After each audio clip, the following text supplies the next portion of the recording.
মিষ্টি মিষ্টি বন্ধুরা, গাইঘাটার এই ছোট্ট গ্রাম থেকে আমি টগরি নিয়ে আসলাম আরেকটা নতুন ব্লগ।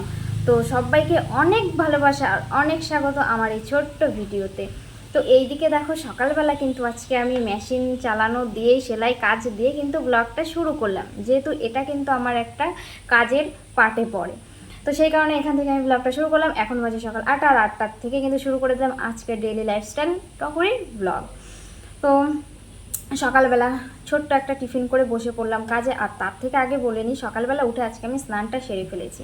নেহাকে নিয়ে যাব স্কুলে। নেহা ওইদিকে টিফিন করে দিয়েছে, টিফিন খেয়ে ও পড়তে বসে পড়েছে। আর 10টা বাজলে চলে যাব স্কুলে।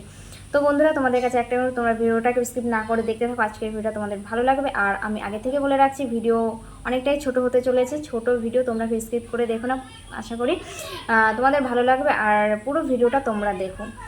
তো চলো মেশিনের কাজটা করি, আর ওইদিকে ভাত বসিয়ে দেবো। তারপরে আবার তোমাদের সাথে ফিরে আসছি অন্য কাজ নিয়ে। তোমরা দেখতে থাকো, পাশে থাকো, সাথে থাকো। একদিকে রান্না, আরেক দিকে নেহাকে গোছানো। কারণ 10টা বাজলেই কিন্তু তাড়াহুড়ো লেগে যায়, কোনটা ছেড়ে কোনটা করব, এটা করব না সেটা করব। তো এদিকে হাতের কাজ সেরে ঝটপট করে উঠে রান্না বসিয়ে দিলাম। আর রান্না হয়ে যাওয়ার পরে সমস্ত রান্না তো এইটুকু সময়ের মধ্যে করা যায় না।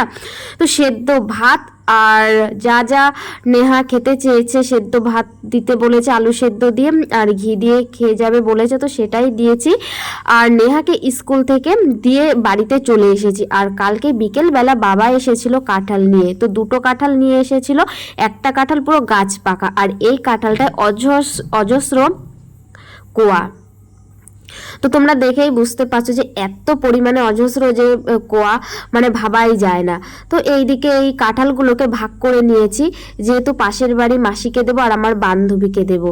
হয়তো তোমরা নতুন বন্ধু যারা দেখছো তারা হয়তো আমার বান্ধবীকে দেখোনি, তো সে বান্ধবীকে দেব আর মাসিকে দেব। আর ওদেরকে দিয়ে চলেও এসেছি আমি। তো এদিকে দেখো আমি ভাত বেড়ে নিয়েছি, কারণ সকালে একদমই খেতে ইচ্ছা করছিল না। কিছুক্ষণ আগেও বলেছি যে আমি খাবো না, কিন্তু হঠাৎ করে মনে পড়লো কালকে রাতে যে তরকারি রেখেছিলাম, চিংড়ি মাছ পটলের যে তরকারি করেছিলাম, সেটা একটুখানি ছিল। তো একটু দেখে নিলাম যে নষ্ট হয়ে গেছে কিনা, হালকা একটু গন্ধ হয়ে গেছে। কিন্তু মাছের তরকারি তো মাছ আছে, ফেলতে মায়া লাগছে বলে আমি অল্প একটুখানি ভাত নিয়ে মানে বসে পড়েছি। আর ওইদিকে নেহার বাবা কিন্তু সমস্ত সবজি কেটে দিয়েছে। ওর তো বাড়ি থাকলে একটাই অভ্যাস, সবজি টবজি কেটে দেওয়া। তো খেতে বসার আগে কিন্তু আমার একটাই অভ্যাস যে জল ছাড়া আমার কিন্তু চলে না। তো এদিকে কিন্তু মানে ভাত খাই না খাই, কিন্তু আগে আমার জলের গ্লাস লাগবে। জানি না কেন তোমাদের এই অভ্যাসটা আছে কিনা, আমার খেতে বসলেই আগে জলের গ্লাস লাগবে। আর এক গাল খাওয়ার পরে জানি না আমার গলাটা আটকে আসে। সেই কারণে নেহার বাবাও বকে যে খেয়ে মানে খেতে না খেতেই জল খাওয়া। এটা আমার আগাগোড়া পুরনো অভ্যাস। এক গাল ভাত খাওয়ার সাথে সাথেই মনে হয় গলা পুরো আটকে গেছে। তো জলটা খেয়ে নিই, আবার ভাত খাই, আবার 2 গাল খাওয়ার পরে আবার গলা আটকে যায়। মানে এরকম করে 3-4 বার জল খাবো, তারপরে ঠিক হয়ে যাবে। তো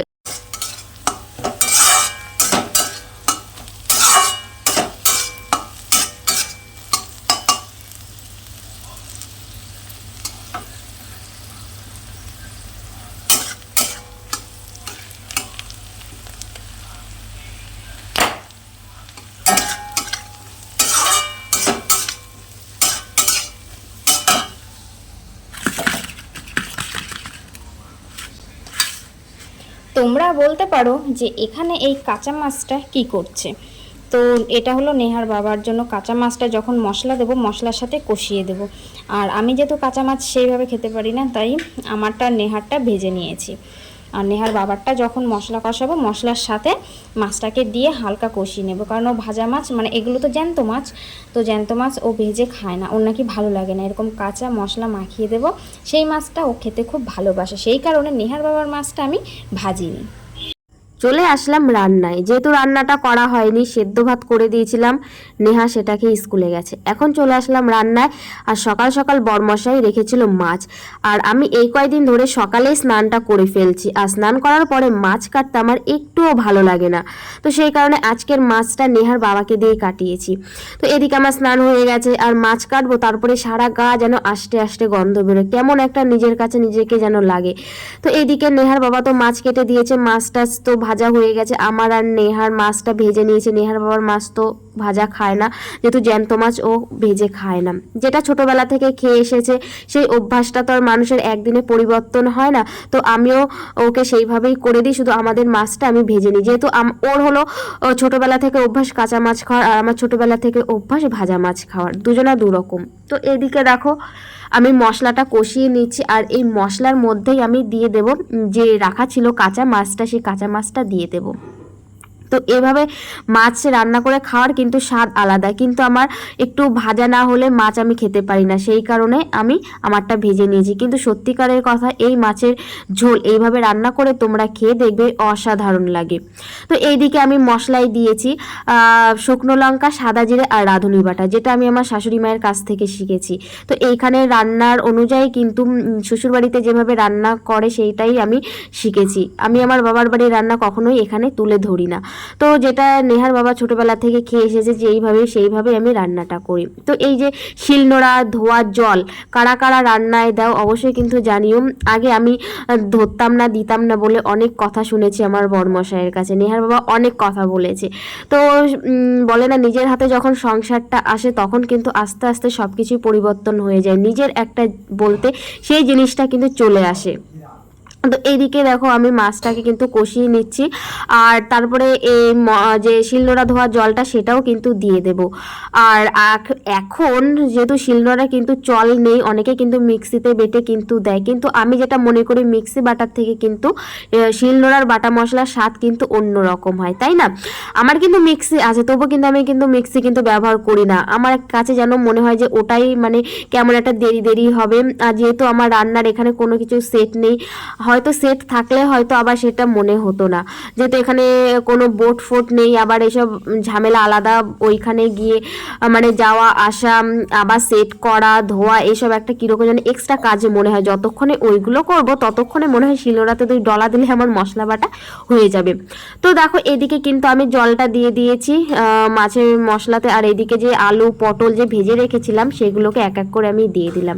আজকের মাছের ঝোলটা খেতে কিন্তু খুবই স্বাদ হবে, আর সবজি দিয়ে মাছের ঝোল মানে খুব দুর্দান্ত হয়।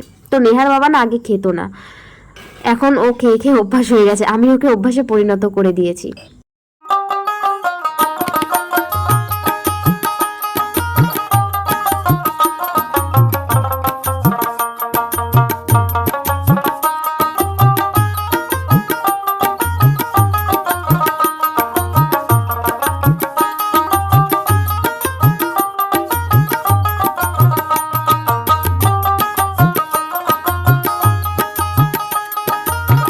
সারাদিন কাজ আর কাজ, বলো আমাদের মতন সাংসারিক মেয়েদের কিন্তু, মেয়ে নয় অবশ্য, বউদের কাজের কিন্তু শেষ হয় না। আর যারা হাতের কাজ করে তাদের তো মানে ঘুমানোরও পর্যন্ত সময় থাকে না।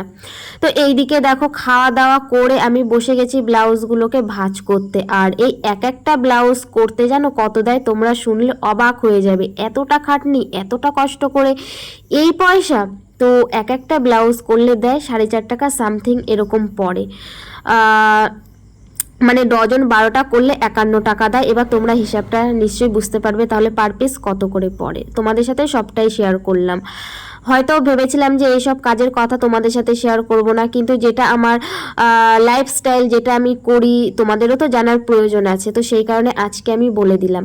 তো এইদিকে দেখো ব্লাউজগুলোকে ভাঁজ করে নিলাম, আর আমি চলে আসছি আরেকজনের বাড়িতে দেব বলে।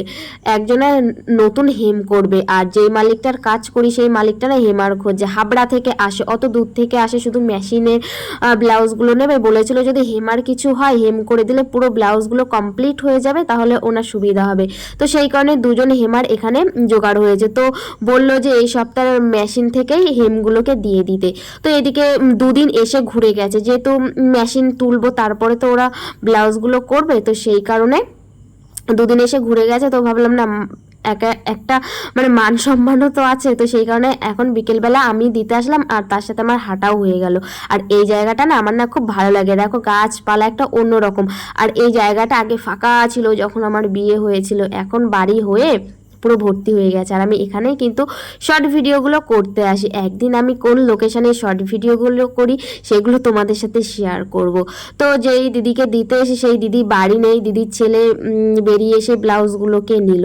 আর এখন কিন্তু সন্ধে হয়ে গেছে, এই জায়গাটা একটু ফাঁকা বলে আলোটা ভালো ফুটফুটে পড়ছে, ছবিগুলো সুন্দর আসছে, কিন্তু এখন সন্ধে সন্ধে মতন হয়ে গেছে। তো দেখো ওদের ওইদিকে ব্লাউজগুলো দিতে গেছি আর ঘোষ চলে এসে, তাই নেহাকে বললাম তুই দৌড়ে গিয়ে আগে পাত্রটা নিয়ে যা। দেখো ও দৌড়ে দৌড়ে যাচ্ছে আর আমি তো দৌড়াতে পারছি না, নাইটি পরা আছি।